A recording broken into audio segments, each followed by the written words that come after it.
You see, something's going to happen. What? What's going to happen? Something wonderful. What? I understand how you feel. You see, it's all very clear to me now. Welcome to the Occult Rejects. In this episode, I got my co-host, Jin the Ninja. What is going on, Jin? Thank you very much for joining me and being the co-host. I'm sure pretty much everybody knows who you are already from being one of the Occult Rejects, but in case there's some new listeners that maybe haven't heard you in a few episodes, why don't you let everybody know what your deal is and where they can find your amazing work, sir?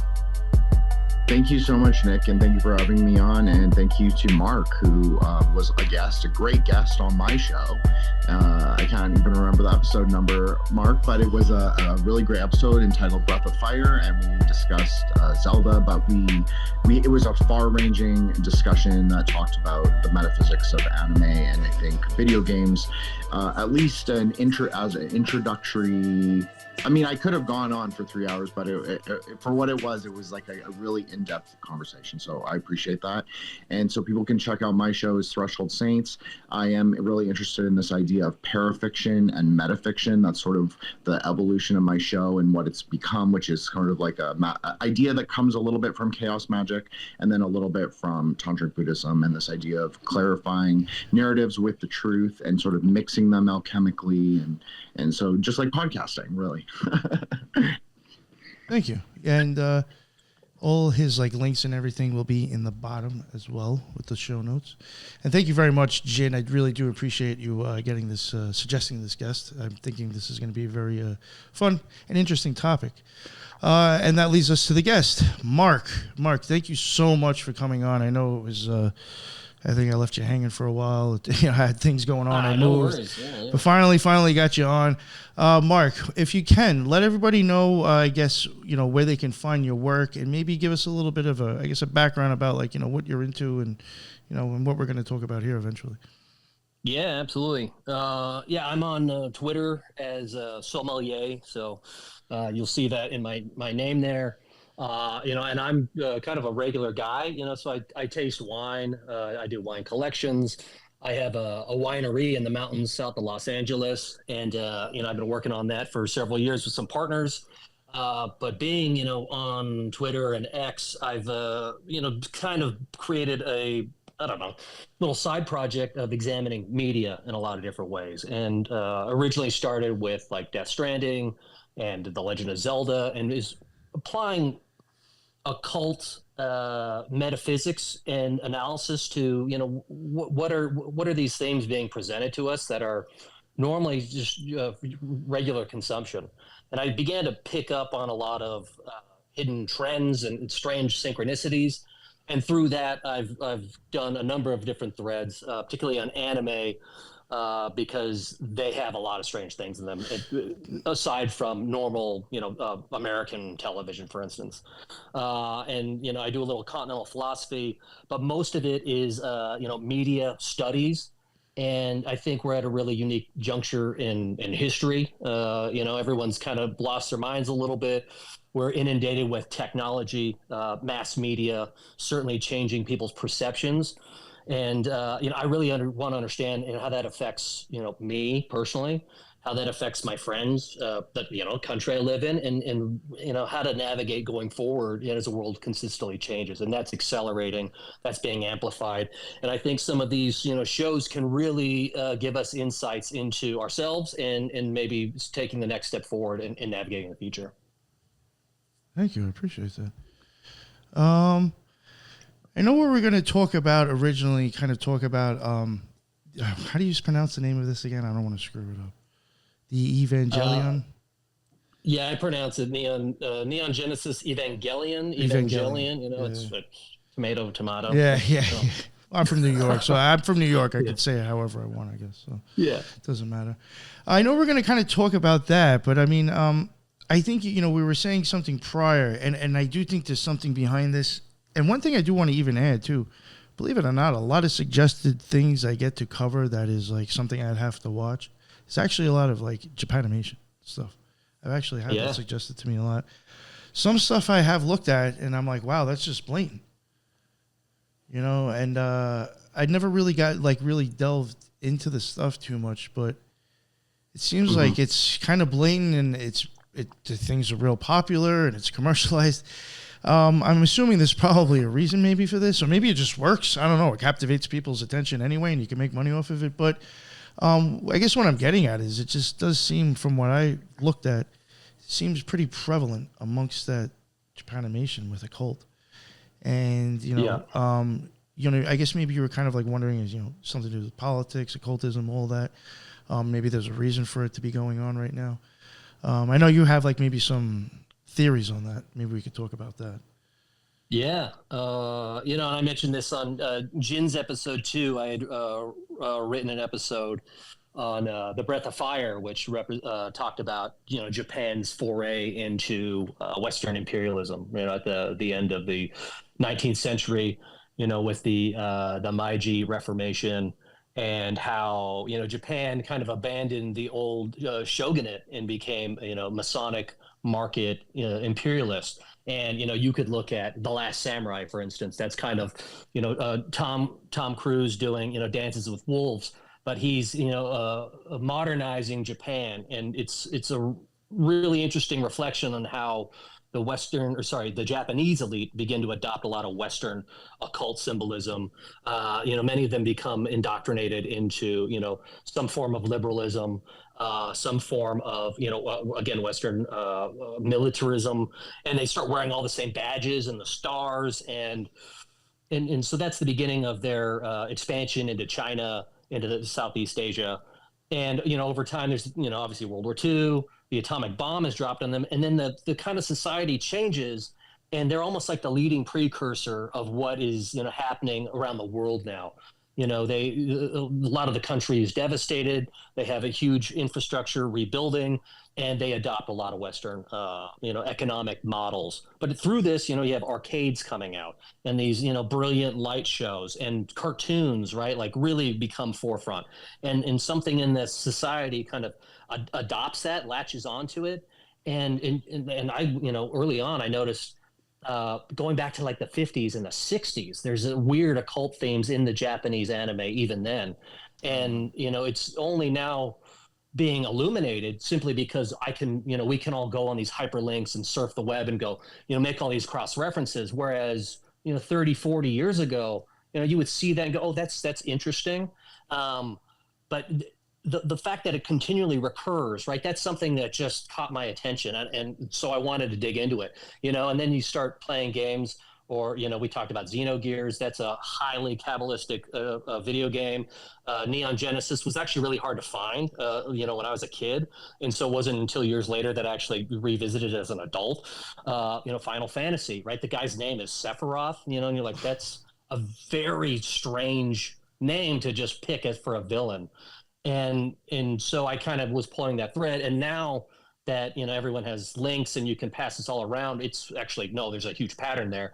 And so I think somewhere in the Japanese adoption of Western philosophy, their alliance into like the G7, a Western American occupation, and right there they're literally ruled by a dragon emperor. And so there are, I think, affinities in that nation that maybe align themselves with this sort of occulted power structure. I tend to refer to them as like the cosmopolity. They're almost like this old form of like bourgeois aristocracy that like it's just like private old money you never heard of, right? And it's parts of all these like old Bourbon, Habsburg. You could talk about like black nobility stuff. Like you can make yourself crazy picking that stuff apart, but you can't just abandon it. And there are these hidden structures. And I think Japan is almost like the spotlight that allows us to then, go behind the dark side of the moon and see like, oh, there's something else here. Yeah, I totally agree with you, Mark. It's I have my foot in anime Twitter, perhaps significantly more than Nick does. So I see a lot of the sort of, as I'm sure you do, and I've seen on your own threads, a lot of people will sort of, as the kids call it, cope with this idea that there is a sort of fundamental occult nature of animation and video games, but there definitely is you can trace it even in Owen Davies' book on the history of grimoire publishing. He even mentions that there were grimoires brought by the Dutch in the 1680s. So yeah, they're clear, and there are Japanese translations of the Keys of Solomon, and so they have a clear idea that this was happening. And you can watch even the 1981 movie Samurai Reincarnation. It's all about this. It's about a Christian samurai who gets murdered by the shogunate. He makes a deal with the devil, reincarnates 7 of his generals, and then he must be killed by a magical swordsman. So there clearly is also an association with Christianity with occultism in Japan, and I think that you agree with this. But you can say, Mark, if you don't agree. But I think that there is something to that where they sort of think it's a very powerful or maybe a foreign sort of occult system that is embedded in Christianity.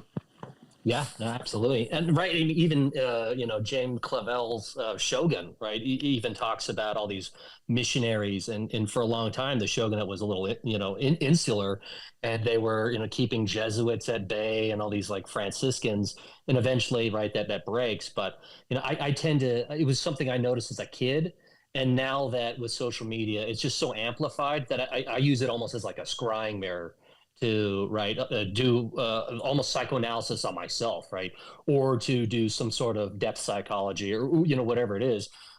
But they are, I think, you almost enter in like these kind of hypnagogic free associative states, right? And so then from that you can get these really interesting perspectives. They're highly generative, and then that's kind of why I write a lot of my threads. So. One thing I wanted to mention was that something Nick brought up about the sort of 50s, or you brought it up, Mark, but Nick commented on it. It was about the 50s and 60s and the sort of post-war infusion of anime with the sort of Cabalistic and Masonic colors. There is a very famous Osamu Tezuka manga about the life of the Buddha, but he also wrote a sort of a compendium or a companion. It's not really interrelated, but it's interrelated in a broad way about the Phoenix. And so, I'm sure you know what I'm talking about, right? Oh God, yeah, it's trippy. Well, so, I think he did Metropolis too, right? Yes. So he's like a great manga master. He had worked at Disney for like, I don't know, 2 years or so, but he clearly brought something back with him in this understanding. Like you can even look at like Astro Boy and the color, like red, white, and gold, and it's just it's there's something in it that he's carrying back, and but it's interesting because when you look at him treat Buddhist metaphysics or East Asian metaphysics, it is different. You can see that there's a slight distinction between the systems, or at least his thinking on it. Whereas the later, like the late 80s and the early 90s anime, you can see that they're blending these ideas in like Cardcaptor Sakura is a really good example. Even Sailor Moon's a really good example where they're clearly adding like a little bit of Shinto, Onmyoto, Buddhism with Kabbalah, with ritual magic, seals and pentagrams. And as you've noted, they often use very real invocation sigils in a wide range of anime. Yeah. Well, yeah, that was the weirdest thing, because before, I would see this as a kid and I think, oh, maybe that's like an astrological sign, or I didn't know what it was. And then finally, years later, I could do enough research and going, no, these are actual magic sigils. Like somebody has done their homework. It's not like, I'm just drawing a scribble, or it's a cheap replica. Like I generally believe a lot of the guys at the higher end of Japanese culture do all this stuff. Even like Ninja Gaiden, right? I mean, what are they like fighting Ishtar, and he's a dragon. I mean, like all of these games are just a trip. So, and so talking about Metropolis, that's going back to what's his name, Fritz Lang, or the silent movie with it talks about the Tower of Babel and the mechanical golem.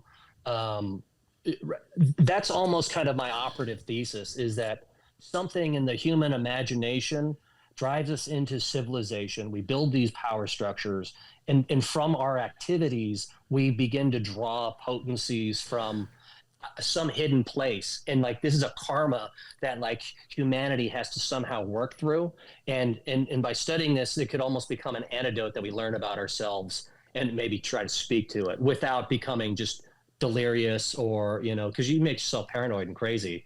Go, well, what does that mean? What does that mean? And so I try to at least create some of these threads that are more systematized and break it down, rather than just, I mentioned the Charlie Day meme where you're just like, you've gone bonkers and you're just noticing incessantly. And so that's kind of what's happening, is we become cartoons by going, well, did you see that thing that happened today? Right. It's like Under the Silver Lake, the guy is like just pulling all these threads, and it's a form of masturbation, and he doesn't resolve anything. And he's just like some dude, like, squatting in someone's apartment at the end of the movie, and like nothing else is figured out. So there definitely is a fine line between a schizo poster and like high IQ noticer. So yeah, that's funny. But I think that's totally right, Mark. I think that it's all pervading. So what do we do with that knowledge? Do we schizo post about it, or do we sort of look at it as a hermeneutic, look at it as part of like a system in which, at least to understand at least a little bit, at least to climb up a little higher. So I agree with you. I think that's what I sort of think about. I know Nick and I talk about this a lot off cameras, or a lot off show, is that what do you do? What do you like make of the occult's everywhere? So you might as well tame the dragon.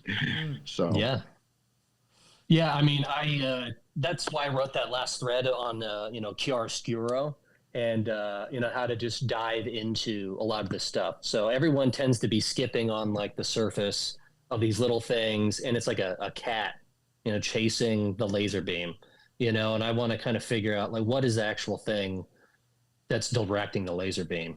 And so, right, that's why I write about Neon Genesis of, what are these larger power structures really doing? Because they frankly don't care about what we're doing day to day, right? We're almost a liability. So, whether it's the economics, they're going to make things more expensive.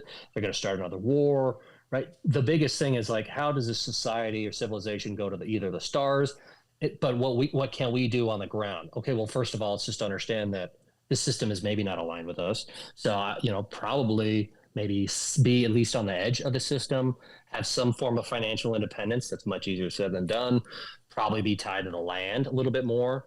Maybe just read and exercise a lot more, and try to find like-minded and somewhat measured people, to act as a counterbalance against the hysteria that, I continually see online. There's almost two worlds. We're in the one of the timeline. It just keeps going, and everyone's like spun up, and then it's like, oh, I have to go to work, and I have to, I got to make do with the things that I'm given. Focus on your relationships. Talk to the people that are in your life, and so that's kind of the balance. And that's why I wrote on the Neon Genesis, was because like Shinji, for instance, like a lot of that is about these people wrestling with their internal emotions and trying to connect with people, while there's this larger space opera that's unfolding around them, and so these things are very real simultaneously. And it's not an either or, it's a yes and, but then to integrate it in a way that we can be somewhat a little creative and unhinged, but then we're also busy, productive, and present for the people in our lives. You definitely need to have a balance, for sure. Yeah. Well, I'm sure that's something, right, that you've talked about with the OTO, all these personalities, and everyone's like, it's a power trip or backstabbing. And oh yeah, it's a silly game going on over there. They even keep it short, just like the way it is over there with like ego trips. It's like this. I have one kid that like I'm kind of still cool with, that's like in it. And the only reason he's been staying in it is because he thinks he can rise up and actually get like a position in something. And he's like, yo, like 80% of these things are already given away of like people that have like these positions. He's like, they're all feminists. He's like, I'm never going to have a fucking voice here at all. So, yeah. Well, I mean, but that's the thing too, right? Is like masonry, magic, sects, they're almost right. Those occult forms are now mainstream in the form of corporations, right? Literally corporations. Like modern business emerges from the East India Company, right? And all these colonial powers that had charters from the Queen or, the king, whoever it was. And so we're living in that world. These structures emerge that are very hierarchical, and it all becomes wheeling and dealing. And how can I come out on top? And so now when you see these things like feminism, it's like, on the face of it, yeah, I have no problem, with minorities or people being, we hear their voices, yes. But when it's used as a tool to just kind of silence any, real discussion about, hey, are we going in the right direction as a people? Does this make sense? Right. Then it's like, okay, no, I'm not on board. And it's almost a form of like corporate eugenics that you can then use to, right, because you're dissolving nations, and it's all about labor markets at a certain point, and we're almost returning back to, right, these large trade conglomerates, and we're on the high seas because we do live in this corporate magic thing. We could talk about like admiralty law a little bit, or like Jordan Maxwell and a lot of his stuff, but like that is actually I think a valid form of analysis, and so all of these things kind of fold into themselves. There's no bifurcation. There isn't a hard line in the sand, because if you do know this, enough of this study, you begin to understand like, oh wow, this is almost like a living, fluid, panpsychic, reality, right? And that's why I refer to like the theater and things like that. Definitely a theater. Jin, did you want to say something? I think what you said, Mark, was really interesting. Just as you can look at the sort of the corporeal body, not just in one property of media, but in media, or as you're saying, in economics as a whole. Like you're saying, the whole body is kind of like the golem or the Adam Kadmon, the whole economy. It's just like, it's kind of interconnected loosely, but also broadly, and also deeply in one way of thinking, right? Like they have at least some kind of electrical charge or dialectical relationship between the two, whether they're fully integrated or not. So I think that's really interesting that you can look at one small property as looking at like one specific cell, like looking at Evangelion or Breath of Fire, and that's just looking at the micro, and then what you're talking about is the macro. Yeah, well, right, and I think even using the Matrix is probably a really good tool to just plug in, right? This computer programming, right? We talked about this, on your show of either the fighting games or if I'm going to do the Hadouken or all these jump kicks, and it's the same thing. How do I manifest a reality through this energetic system? And that totally tracks back into ceremonial magic or forms of Gestalt psychology. And that's basically what Neon Genesis is all about, right? In this, it's almost like human instrumentality is probably one of my primary interests of how do I play the human instrument in the most effective way, and what will be the results from those interactions, and can we all play together? We can do our solos, we can do a collaborative orchestration, right? An arrangement, or we can create a wild dissonance, and no, I'm going to be the lead singer. I'm going to, and you see this in bands too. So it's it all does all feed into one thing. And so that's, I'm a little disappointed to see everyone kind of go crazy and maybe not align with a better future.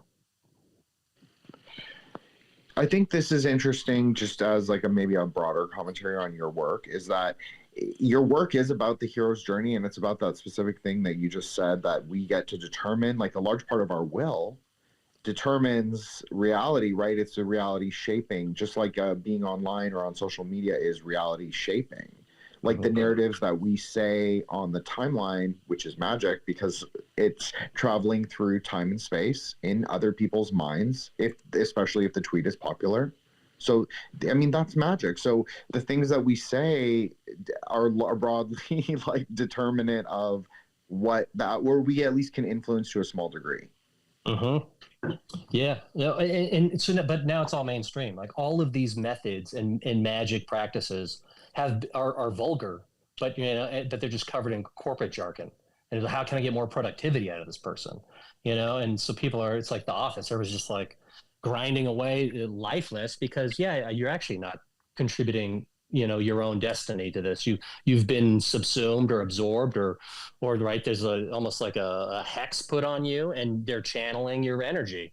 And that doesn't mean those things are bad. I don't want from this discussion for anybody to think like, oh, I just like hate companies or I hate business. Like, no, that's not it. Like, they actually serve a purpose.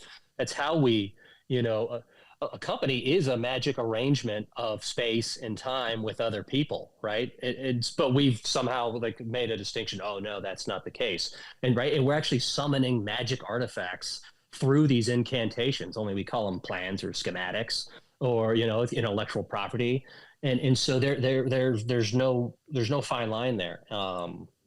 That's why I think Neon Genesis is actually like the best thing to talk about, because it all blurs together. It's all military. It's all personal, magic speaking, interfacing, and fighting, aliens in some way. Yeah, let's get. I think we're ready. I think we'll get into Evangelion, but I do want to say one thing broadly about maybe just like the new media, video games and anime specifically, is that the visualization sometimes that they depict are actually very esoteric visualizations that you would use in Tantric Buddhism, and not just Tantric Buddhism, but I think broadly like the kind of East Asian sorcery. You could even say like a lot of the metaphysics that are just seemingly stylistic or aesthetic choices actually have like a deeper metaphysical implication.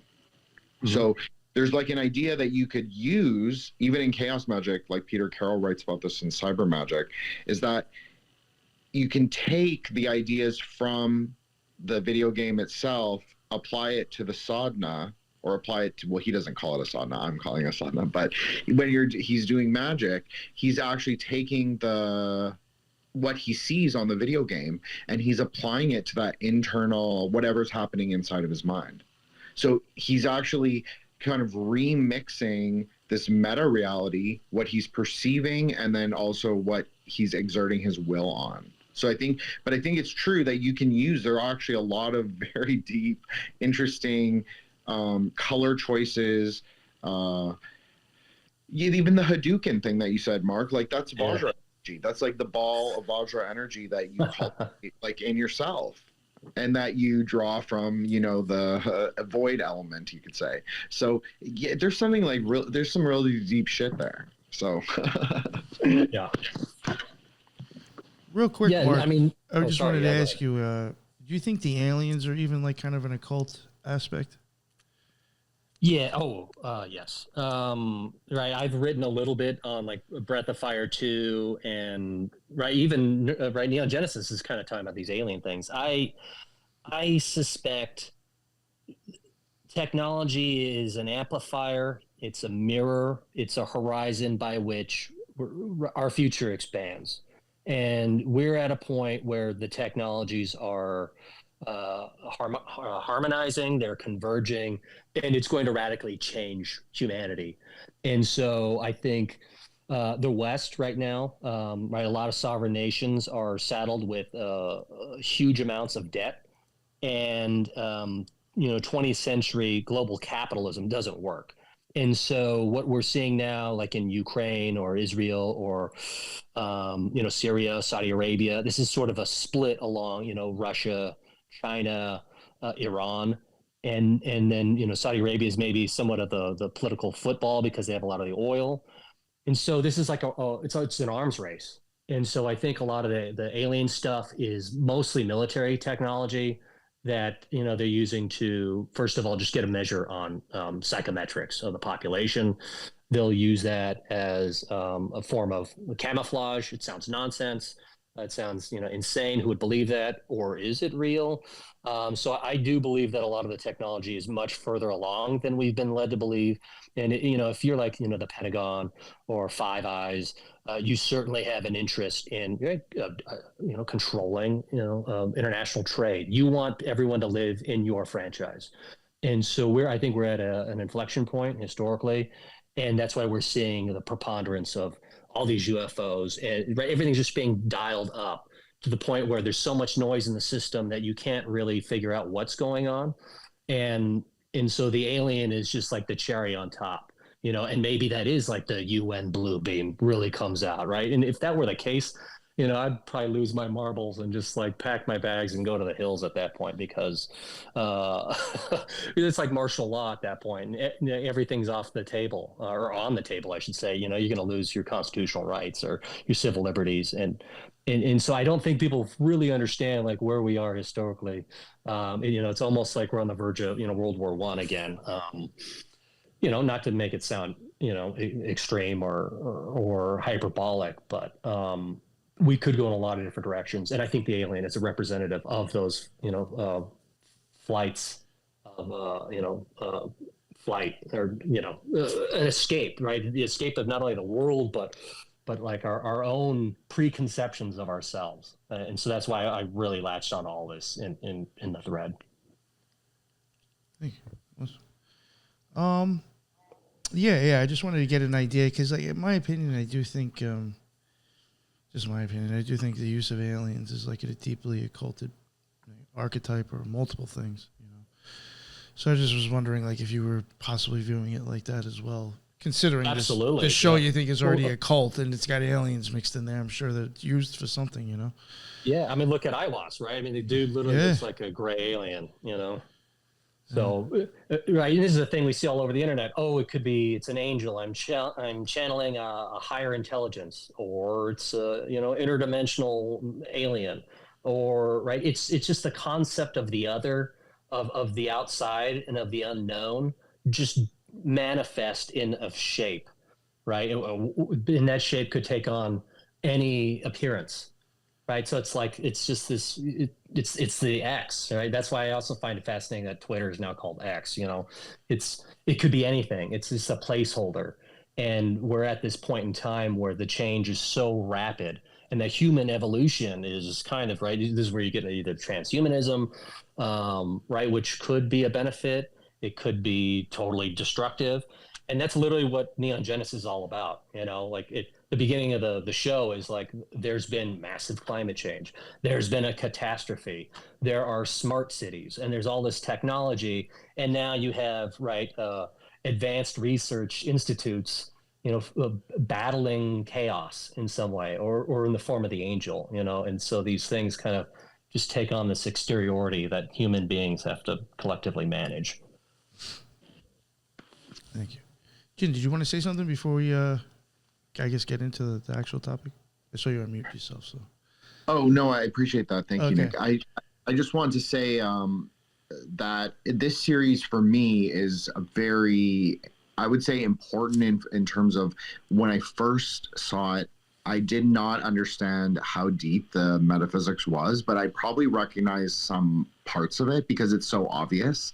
Just like I'm sure as you'll get into, Mark, the Cabalistic tree falls down into the intro with all the paths intact. So there's something really interesting about even just the outer presentation for me as like a 12-year-old or whatever, however old I was. It was a very meaty. It was very like, oh, this is like a little transgressive. This is a little like ritual magic. There's something like a little deeper here. Mm-hmm. Yeah, I mean, and Hideaki Anno, he himself, has stated like he was depressed, and he was struggling with a lot of stuff like during the show. And that's imparted in the characters, right? So if you want to kind of put in the context of a hero's journey, right? This whole thing is like humanity going on its hero's journey at the as in the macro and the micro in the children, right? The future of humanity, but also collectively as can we not destroy ourselves? And like literally going into all this stuff, like I'll just talk about right. I have the thread pulled up, so we could just look at the slogan, right? Nerve, God's in His heaven, all's right with the world, and that's I'm pretty sure it's a vine leaf, and it's nerve, right? So all of these things are already suggestive of, something Christian, and it's like a Christian science right at the forefront. I was going to say, yeah, it And almost has physiology kind of like being thrown in your face already, right? yeah. So the whole thing is, and I'm almost using these threads as a means of fleshing out a bigger, like a broader theory, and hopefully maybe down the road I could write a thread that ties them all together in one final, well, maybe not a final thing, but a general outline of like how to navigate all this. But right, the second page is Second Impact, right? So they discovered Adam in Antarctica, of all places. Right. So you could now go into, maybe it's a Nazi moon base thing, it's the ice wall, right? We're already talking about Antarctica. So these things have these correspondences in the media today that are being thrown in our face. So it's really interesting. sorry, I just want to throw this in there real quick. We had this guy, Leon Southgate, on recently. That should drop actually probably before this. And he's like real big into orgone and stuff, and he's like studying all this other stuff, and like they're finding, I think, like other smaller things of life now, or things that, like, believe it or not, something that's kind of dead, something can almost come from it.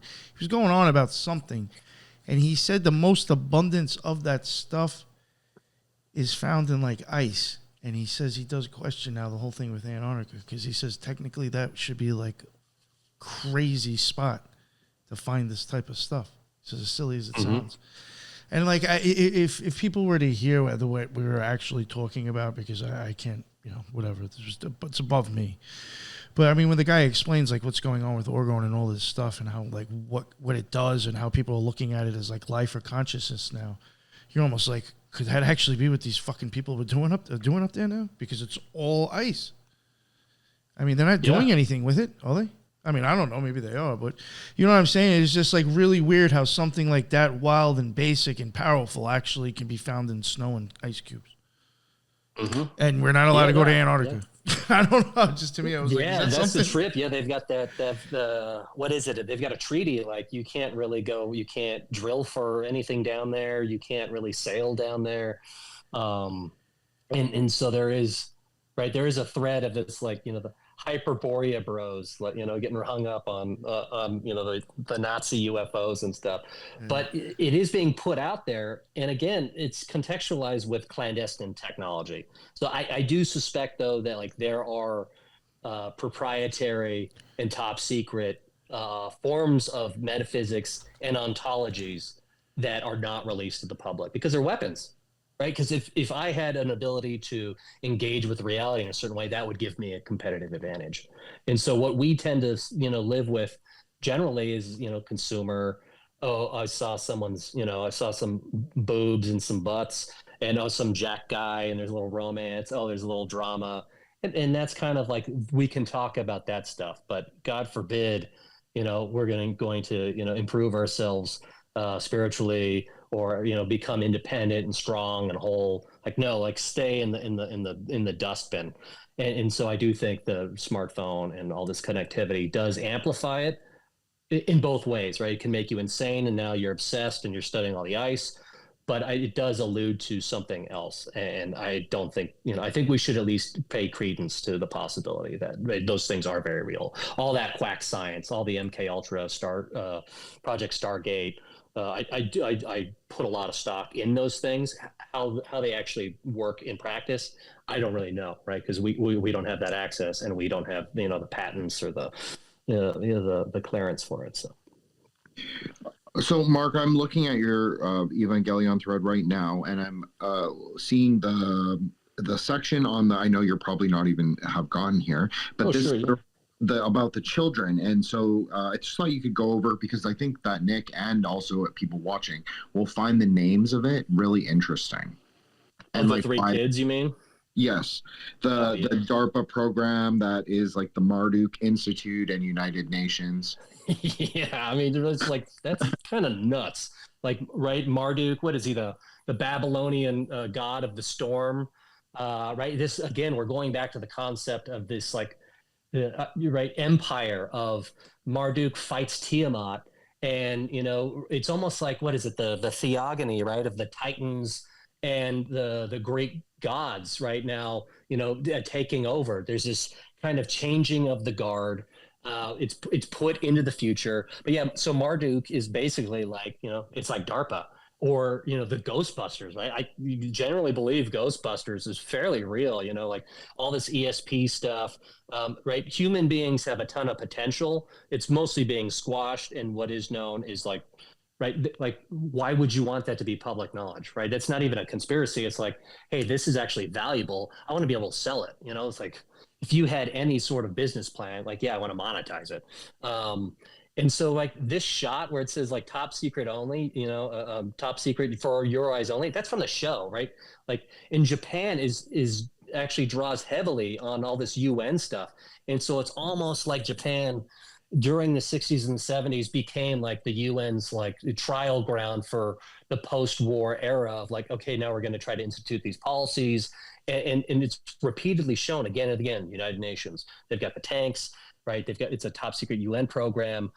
Marduk references Babylon, and the three children. They're all gifted children, and they've been selected from birth, or they're genetically engineered, and their names are all loaded with these insane references. Let me find it on the thread, right? So Asuka, right? She's the redhead.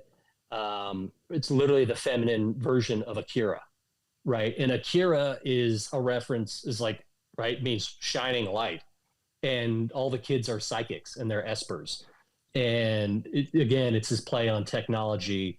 And, the character starts absorbing all this metal and becomes this huge machinic monstrosity in a very similar way, to what we're almost doing on our own.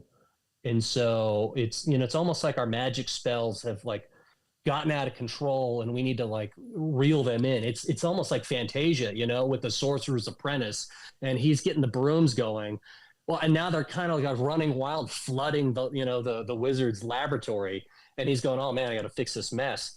And so a lot of this is like, I think we can begin to grapple with how does technology wildly distort our own potential, and how's it running our own lives? So, right. And all these kids have like huge psychological issues. They can all be like identified in like cluster A, B, or C. But yeah, Asuka is, the alternative to Akira, shining fragrant. Her last name is, her middle name is Langley, CIA, right? Like, what? Yeah, I've heard of that. Like so on the head, like, okay.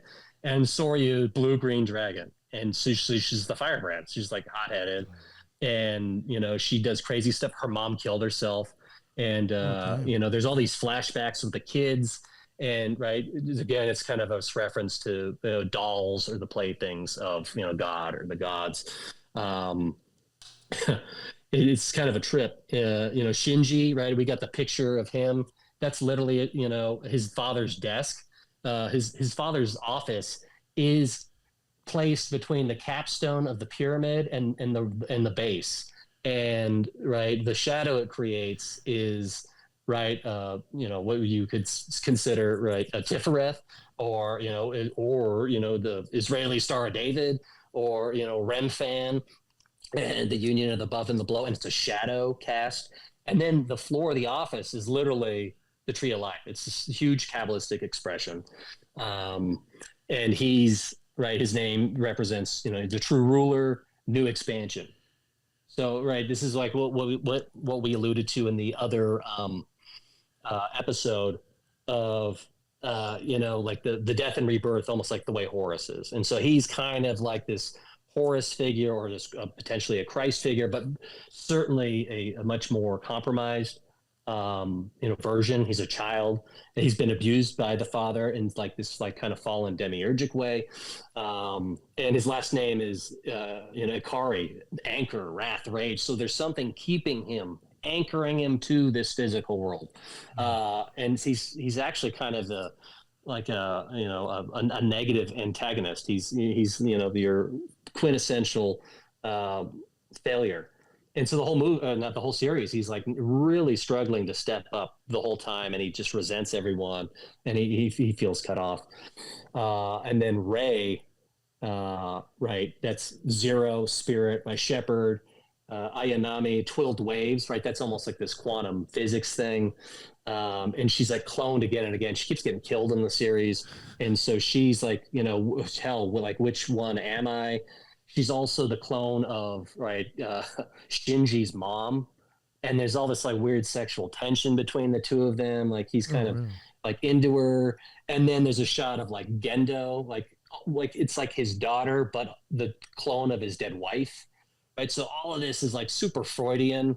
Right. And I touched again on, right, Oedipus and, right, all these kind of these Greek themes, psychoanalysts, highly prevalent in the whole series.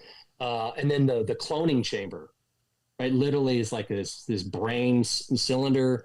And on the floor of this, on her cloning chamber, the dummy plug plant is from the British Library, right, from the Ars Goetia. Like that is such a bizarre thing to have in a cartoon.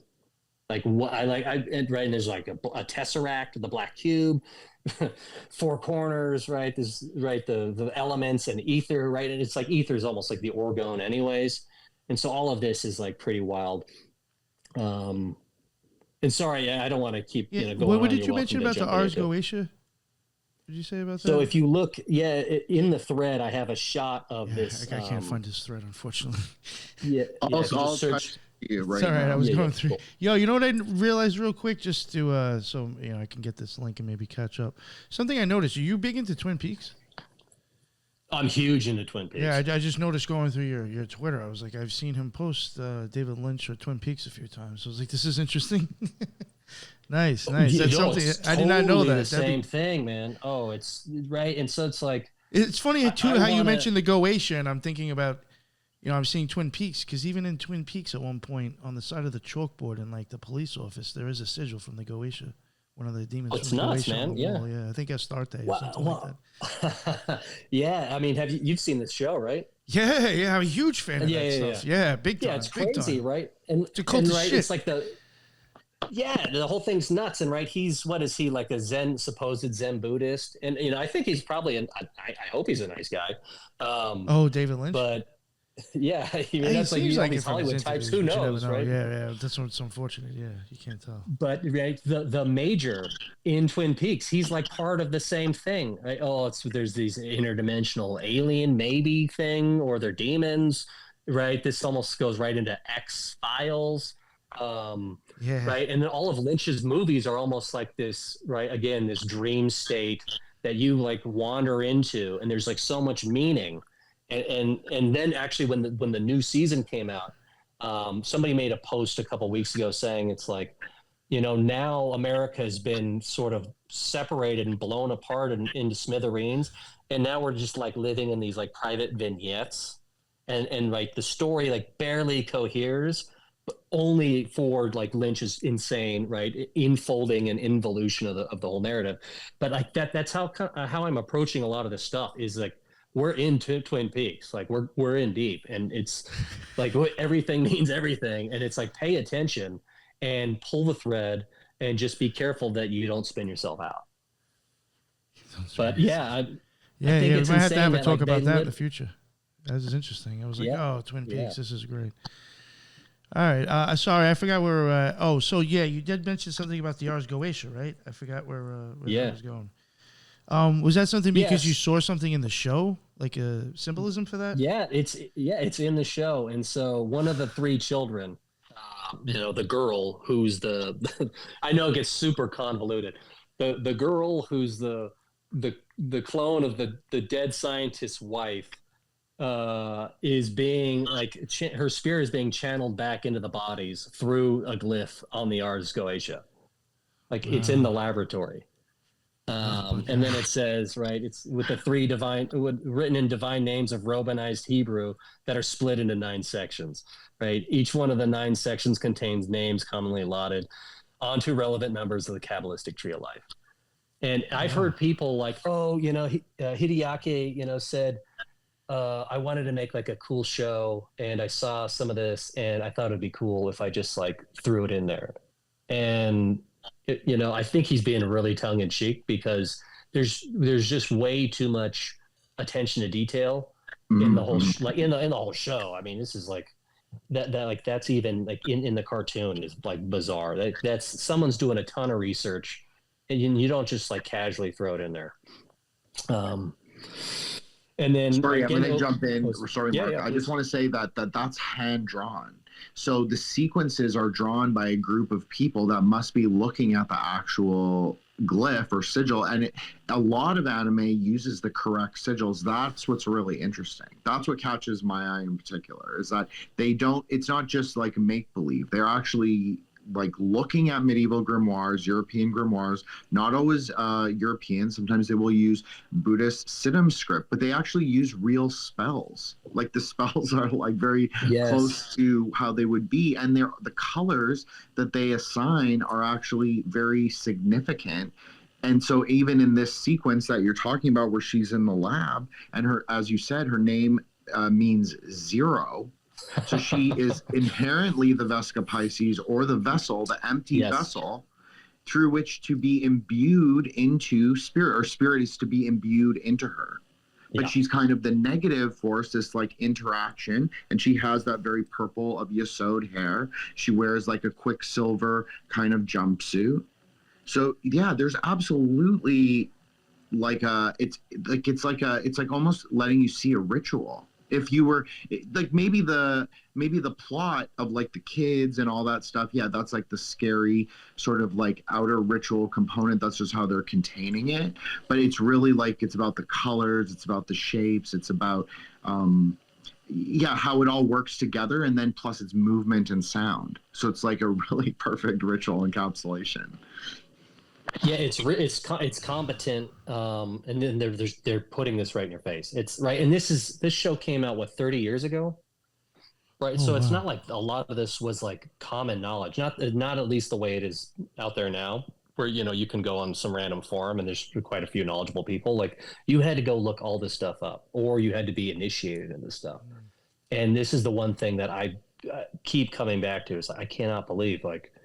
For 50, 60 years, this stuff has just been like thrown out there.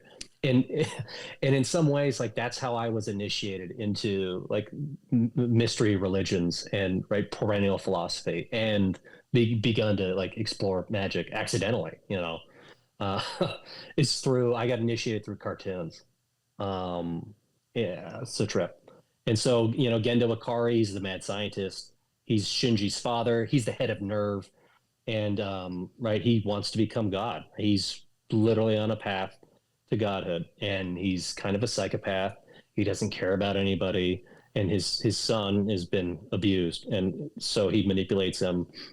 And it turns out, though, that the second impact, this huge climate catastrophe, helped them summon the power of Adam, or these angels, but now they're coming to life to merge with Adam again. And so, this Adam is like this, literally like an alien that came from outer space, from this like, it's almost like Halo, the what are they called? The Forerunners, right? This is like their version of it. And they crash landed on Earth, millions of years ago. However, it was two strands of this species, Lilith and Adam. And the angels are Adam's tree of life, and the Lilin, or the descendants of Lilith, who was, again, what was she? Adam's first bride, but she was like a demon, or she was corrupt, and she tried to send him on his own way. So this whole bloodline, they're like fighting, and then Ava is literally the union of the technology that the children like go into. So they're like biological mechas of the mother in some way. It's kind of strange, but no, so it's very Cabalistic. It's just like you know this, Mark. It's like it's the outer vessel. They take on this kind of like shape that they shape. So it's like their golem. Like Nick had me on to speak with Juan from One on One, and he talks a lot about the homunculi. So it's like very like that. It's like they're creating a biomechanical golem with planetary metals, colors, all the associations, plus they place the driver, who has these innate Sephirotic associations, each of them themselves, and then they place them into the golems as kind of like a battery or a life force or a breath, you could say. Mhm. And Yep. it's sort of right. They take form in the higher heaven. So they are leaving Malkuth, they are leaving like the material world, and they're going higher than Asya. I think that's sort of the idea too. But there is, like you've said this several times, but there's a very Gnostic component, like a very Nag Hammadi component to a lot of anime. Like you are not never quite trapped in the world, but there's always a way to transcend it. There always is a way to move through it. There's always a way to change your dimension. There's like this Gnostic idea that the universe is just like a bunch of interchangeable worlds that you can travel to at will. Like that's a very common theme. And I would say a very common theme with Evangelion, like this idea, yes, you're trapped in your psychology. I know you like that psychoanalytic lens. And I find it really interesting. I just am not strong in it.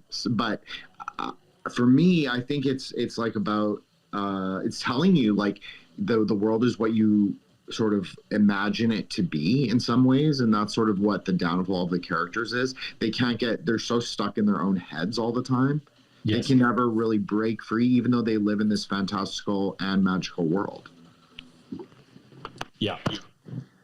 The right, and so a lot of the show is, it's I talk about what was it? It's kind of boilerplate kaiju battles, right? So they're fighting the aliens, and that's cool. There's all this action, but then there's the kind of the interpersonal. A lot of these episodes just go off on these like side tangents of like people struggling with their own bullshit, or they're actually traumatized, right? The world is kind of ending. And a lot of the times, the kids are like, I don't know if I can do this. I'm trying to protect humanity against these angels, these aliens, like what's going to happen. And, right, the civilization is being run by a smart grid at this point. And so all the technology has been converging into the human instrumentality project, right? How can we leverage the potential of the human being to not only, basically subdue the powers of God, right? Like how can we overcome God and sort of take our place or become one with it through the tree of knowledge, right? It's almost that, the fall from grace taking right to its own conclusion, right? We're now going to, through the Tower of Babel, go back to heaven. And right, you can see this in the Nerve headquarters, right? Like they're literally a sunken, where is it? They're a pyramid and like an obelisk underground, right? And there's this like representation of the above and the below. Right? The dual pyramids, they're underground. They talk about the end of the world, right? That is like a total like rebirth, death and rebirth, right? Magical system. And right through the whole show, Sele starts coming in. So they're like what I would refer to like the cosmopolity. They're almost like this ancient power structure that rules the world behind the UN, behind all the banks. And they're trying to become one with God. And by killing all the angels, right, it's kind of this very transgressive maneuver. They're going to use the technology. They're going to exploit everyone. And like that's what the show is. So all these people are kind of working through their stuff, fighting these angels, and things start getting pretty hairy, and they find out that we're basically space aliens. And so I don't know, like if that's going to be used at some point, in the future, like we are aliens, or I just don't know where it goes. So it's pretty interesting. I don't know if you guys had any other questions or comments before I keep going. No, you can go ahead. I was going to ask, do you want to show me like where you are on your posts? I was going to try to. Oh, sure. Yeah.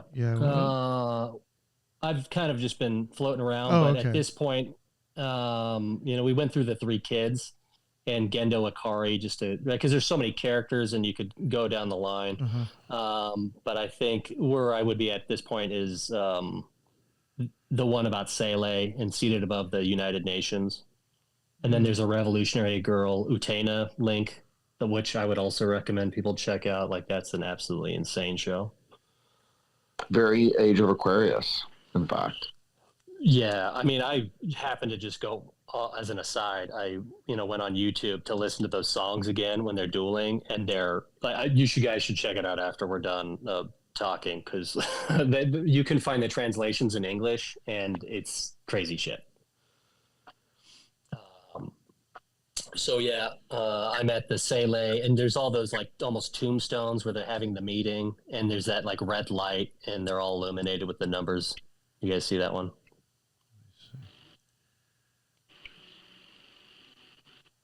Maybe I went too far. I don't know. Might be halfway, or Let me see. Let me go back up. oh wait, yeah, right there. A little more. Up or which way? Go down a little bit. One more. Yeah, so you see where the Ouroboros and the Tectratus. Yes. Yeah, so right, and again, Sele, right, it's German for soul. There's the seven eyes, seven powers. It's a chromatic image, and it's coming down. So it's like this inverted pyramid. So again, kind of like the Elohim coming back down to then grab the golem and then bring it like back to the heavens. This is like very large structural force. Right, obviously the pyramid is very important. And we go to human instrumentality comes from a sci-fi author, Cordwainer Smith. And right, again, he's a spook, basically. U.S. Army officer, East Asia scholar,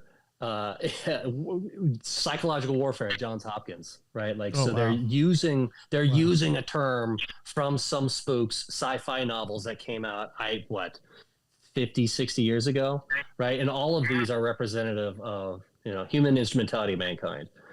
You will never be the same, in the world of men who are machines that weep, the rediscovery of man. So, right. And then there's this, he's got this other one, the Luciferian, the Scarlet Woman, right? I mean, it's crazy.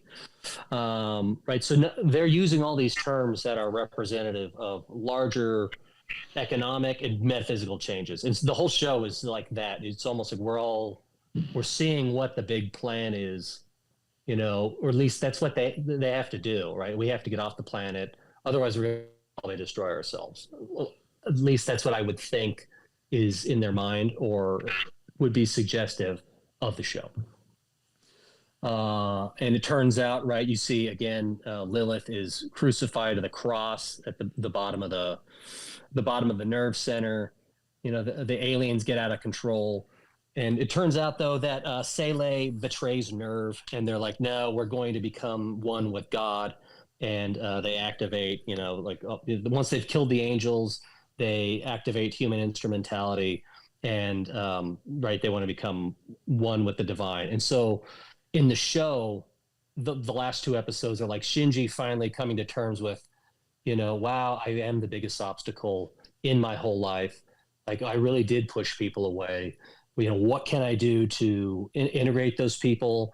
How can I, grow as a person? And so Hideaki Anno got a ton of crap for it because people were like, bro, like, I want to see angels fight. I want like a climactic resolution of the whole show. And so he was getting like a bunch of hate mail and like death threats. And so finally they released the end of Evangelion, which is like the really famous sequence, but that was like a separate film, like I don't know, like 2 years later. And so this all then ties into right, the Breath of Fire 3, where I talk about this is the construction of the third temple, and I go into depth about cybernetics and quantum, not quantum, but changing metaphysics, new technologies, and that how the military and universities have been collaborating for decades to accelerate, right, something. And, it's like we get along for the ride. Otherwise, it's going to get really weird here. And I think we're living there right now. Yeah. I did want. Oh, sorry, Nick. No, go ahead. Mark, I just wanted to ask if you could expand on the stuff you talked about, the Esalen Institute and like the human potentiality movement, because I think this, as you mentioned in the thread, has a lot to do with the series as a whole, but also with maybe transhumanism in the future. Oh, yeah. So, Esalen's out by Big Sur. They have a lot of connections to like SRI, so the Stanford Research Institute, which is obviously really huge for Silicon Valley, has been one of the main funders of technology in general. And if you kind of explore this, and some of my other threads allude to it, but a lot of the stuff with like the hippies and the New Age movement, the Age of Aquarius, tied directly back into like theosophy, global federalism, and what's his name? Like not her name, H.P. Blavatsky, but then what's his name? The Indian dude that they wanted to be like the second coming. I'm drawing a blank on his name, but I think it's Krishnamurti. Yeah, Krishnamurti. Yeah. So all of this is like, and if you guys actually, did you see the 3-body problem at all on Netflix? No, I've heard about it, but I have not seen it. Yeah, I mean, you know, it's the first few episodes are really good, but like there's literally a scene in the show where they're like in the meditation room of the UN, which was donated by like the Lucis Trust, which was like an Alice Bailey adjacent project. So like the UN in and of itself is like wildly connected to like all these weird theosophical New Age occult movements. And so then after World War II, right, you have like even the Beatniks and the Beatles and the Grateful Dead, like very, right, that's a whole other thread of like how music and culture have been used to engineer social change. And right, Esalen, they had a bunch of guys, you know, teaching about, you know, psychedelics and Gestalt psychology and cognitive behavioral therapy, and all these things we hear about, like the Overton window, or you know, what's his name, the Zimbardo project, the Lucifer experiments, right? Like there is a body of knowledge that is actually commensurate or tracks with magical applications, but it's now from a psychological, scientific, technocratic system. And right, all of these things continue to compound, but now we have technology and cybernetic applications to really control the environment of the human in a way that the human being becomes like a GPU of reality. And so we're being hijacked to create that future. And so a lot of this show ties into all of those bigger themes. And I mean, it's just so much information, you know, I hope I'm probably not doing enough justice to it, but you know, you almost have to like just read the threads, or, you know, like pull those individually and then tie it back to Neon Genesis. Yeah, I think that is what the strength of the written threads is, Mark. Is that you have a meta narrative to the threads, like they all interconnect and interweave, and the stories about how one series will depict like one side of metaphysics, and while the other one maybe will preference a different side of the greater narrative you're weaving. I think it's interesting though to look at the interrelationship and like the commonality, and using a genre property like anime. There's a lot more than you can do with it because of it's animated. Like you can do like colors, and you can do I think the music is very understudied in the sense that like Nick and I have done a Magi Behind the Mic series, so shout out to that, obviously. But you know, the Japanese music, especially of the time, and like how it kind of interweaves subculturally, like breakcore is very Japanese, vaporwave has like a very Japanese sort of city pop aesthetic. Like a lot of this like 80s Japanese music came really popular. It was like a hipster trend for like a few years. So you're seeing like this always this undercurrent that it exists, but you don't really hear very many people like discuss what it is, the translations, what they're talking about, and sort of the properties that it goes with, because there's a lot of this music goes along with anime. So it's like the literal soundtrack to this kind of visual magical journey that you watch, but then you're also like hearing almost different media property. But it's like the association is like one-to-one. You're saying it's the same thing, but it's not quite the same thing. One is visual and one is audio.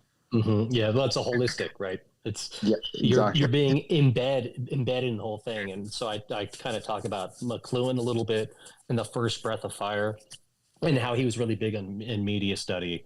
And so I would always encourage people to check that out too. Is like read some McLuhan. He talks about, you know, the medium is the message, and I think that's really important to deal with, because right, these are applications of magical forms of coercion through media. You're either being initiated, you're being inundated, you're being spun around, and right, how do we learn to swim through that environment?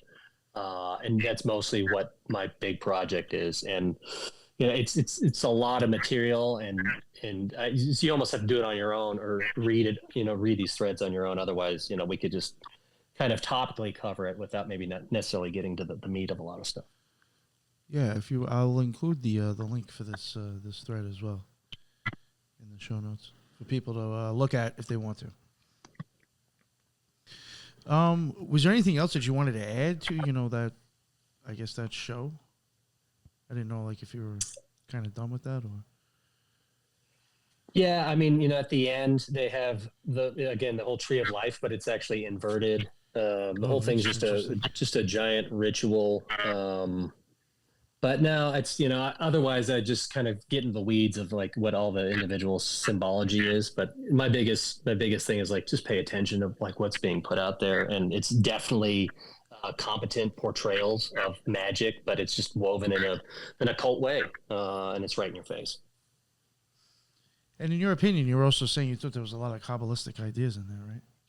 Or you could see the spheres being played out. Yeah, I mean, it's literally I've got a GIF of it down there. Towards the end, when they're when instrumentality is being initiated, there's a full blown tree of life in the sky, and right, they're always referencing the Dead Sea Scrolls as written by the aliens. And so Nerve and Sele are we've consulted the Dead Sea Scrolls and they're telling us more secrets, and so that's an extra biblical, non-canonical, hidden script that talks about a ton of Cabalism and occult stuff. But yeah, they all just blend together at this point. It's all out there, and it's pretty nuts. Thank you. Jim, was there anything you wanted to add? Just Maybe for on the this Cabalistic series, stuff, I too? think Mark did a great job, but I will say that the three kids, there are three separate stars of Sirius. So there's Sirius A, B, and C. And so you could say that these three kids are like what Mark said. It's kind of they're all the Aeons of Horus in a way. They're just distinct maybe in their the vessel that they sort of think they are, but they're not real. They're all empty in their own way. So it's the hero, the princess, and the dragon. And so it's interesting. It is interesting because the series is so deeply Kabbalistic. And it plays out many multiple heroes' journeys. It's not just the normative singular hero, the kind of good guy everyman hero. It's kind of there's anti-heroes, and some of them are girls. It allows the story to be weird and malleable, but it takes you. I guess what I'm trying to say is it's like a magic journey. It's taking you through the different ways that you yourself project into a character, because you're not every character. I don't watch a show and say, okay, I'm every character. No, but there's a character that you're going to identify with, and that character undergoes a magic journey. So I think that's the three characters in particular. So I think that's really interesting about this series in particular, and how they did release these two sort of follow-up sequel films. And it is kind of you have to watch the series multiple times, and then maybe you could say you're an adept or maybe an acolyte of the series, and understanding how they are relating the Sephira and that they are relating the metaphysical concepts.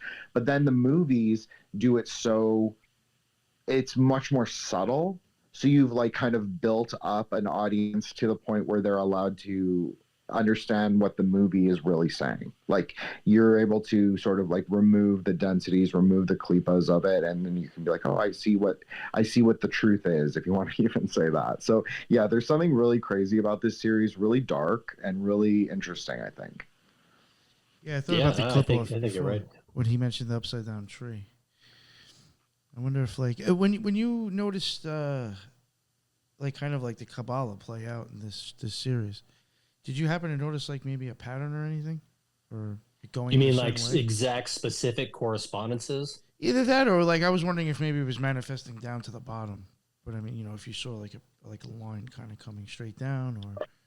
Oh yeah, definitely the angels, because the angels are the fallen they're like the spheres that have fallen onto the ground. So that you could think of it like that. Like they are like the like I know people don't. I don't really like this word, but they're kind of like Nephilim in a way, or like they're sort of clipolithic, but they're also of God. And so when they're defeated by the kids, like the three heroes at Hode, but because they all are different kinds of heroes, they go in different directions on the path. So that's how you could understand it.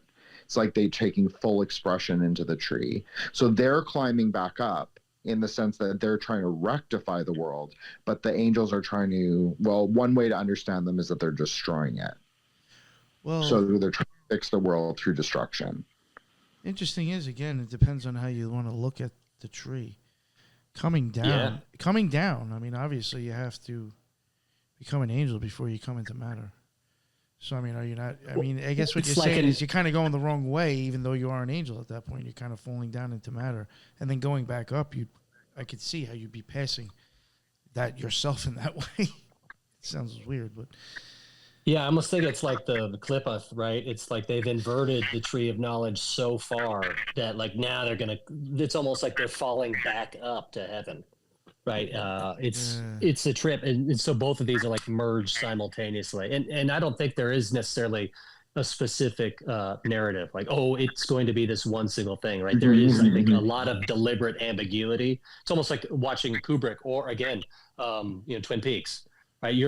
This is all presented there in this general way. And it's not like this is exactly what it is. I don't think that's how it's meant to be presented, but these themes are there. And I think it's something that you would play with in any magic practice or like just in any analysis in general. So, yeah, you could change paradigms depending on like even your own understanding of the series. The better you or the more occult your understanding, like maybe your relationship with how the narrative flows is different. So there's definitely context dependent. Ain't that the truth? Yeah. All right. Well, I guess if there's nothing else that you guys want to add. I mean, unfortunately, I haven't seen the series, so there's really not much I could add to it myself. I would just encourage you to watch the show and kind of pull the other threads, because I think it would help contextualize a lot of the other material that I'm talking about, because it is just pretty broad. But if you are interested, read about MK Ultra, Stargate, human potential movements, and the history of Japan, and that's maybe a start. You think the human potential movement, that stuff is like huge, actually? Like actually being done to us in a way, and it's kind of being presented? I think it's just a way of like, it's now just advertising, right? It's just become so mainstream that it's lost the cachet. Oh, it's the human potential. It's like, no, how can I get more clicks? How can I create a spectacle that's going to drive more revenue to my website? How am I going to get more engagement, right? It's like, how do we just nudge people and affect their attitudes, right? And so it doesn't have to be sinister necessarily, and it doesn't even necessarily have to be coordinated. But I do think there are larger trends and interests that are moving collectively and maybe even unintentionally. But these things are changing us, and we're living in that world right now. And by studying these things and learning about like the history of media and technology and of like old biblical references, we can sort ourselves and orient ourselves in a way to maybe not lose our minds. Not lose our minds. That's a plus. Not lose our minds. Yeah. Very well said, sir. Yeah, if you want, I'll have you guys plug your shows again, and I think we'll wrap it up here. I would be really interested in having a talk with you on Twin Peaks, since that's something I have watched. Oh yeah, we could go really deep on it. I think all of Lynch's movies tie directly into Twin Peaks. I think it's almost like one dream. But yeah, that's a really long discussion, and I'd probably have to watch the show again just to brush up, because these things are so ambiguous and can go in so many different directions. And so it's not necessarily, again, it's like, McLuhan's thing, it's not about the content, it's about the context and the medium itself, and what is it doing to us. You could watch that show again and be like, oh my God, I have a completely different take on it now. That's a problem with that show too. Every time you watch it, there's something new and you're like, oh man, it just has me more confused now. Well, shit, it's it's like The Shining. It's like people are, they made a documentary about The Shining. Like, was it Room 237? Like, what does it mean? Like a Jack's tie. I'm actually having somebody on tomorrow for that documentary. Oh, great! On The Shining, yeah, Ryder Lee, him and JJ Vance. I'll have to check it out. Yeah. So, all right, I'll let you guys plug your stuff. I'll go with Jin first. Jin, thank you so much for coming on, man. And I appreciate you bringing the guest to the show, too, the suggestion. No. Thanks, Nick. Of course. Yeah. And let everybody know, where they can find you, too, on Twitter and your podcast and all that, please.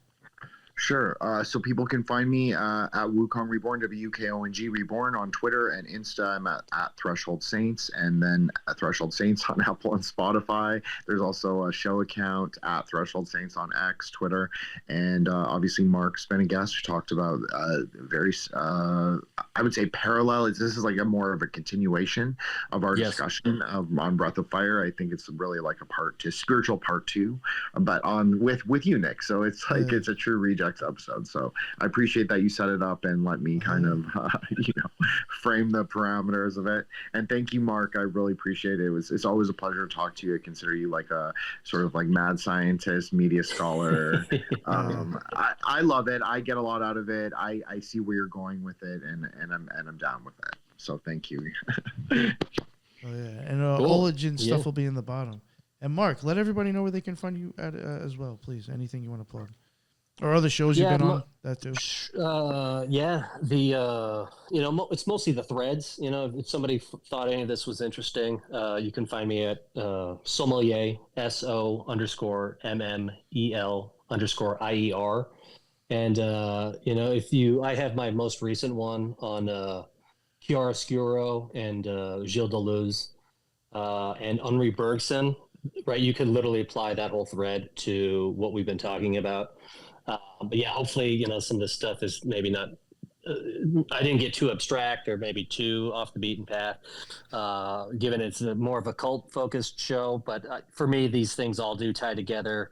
And I use a lot of the stuff that I learned studying like Kabbalah and magic. It literally just runs right into how I engage with what's going on with the world. So I appreciate you guys having me on.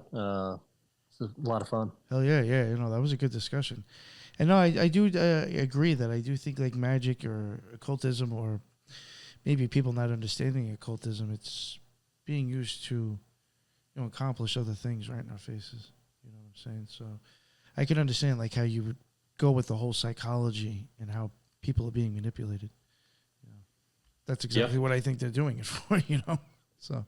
Well, and I would point to the Breath of Fire 3, because I definitively link cybernetics and all these military scientists to occultism. Yes. Huge. So you have to think about it. Like some of the, back in the day, occultists were considered scientists and alchemists. Yeah. Yes, exactly. Nothing much has changed. So it's all alchemical. Nothing has changed. No. They just have different cover stories for what they're working on and why.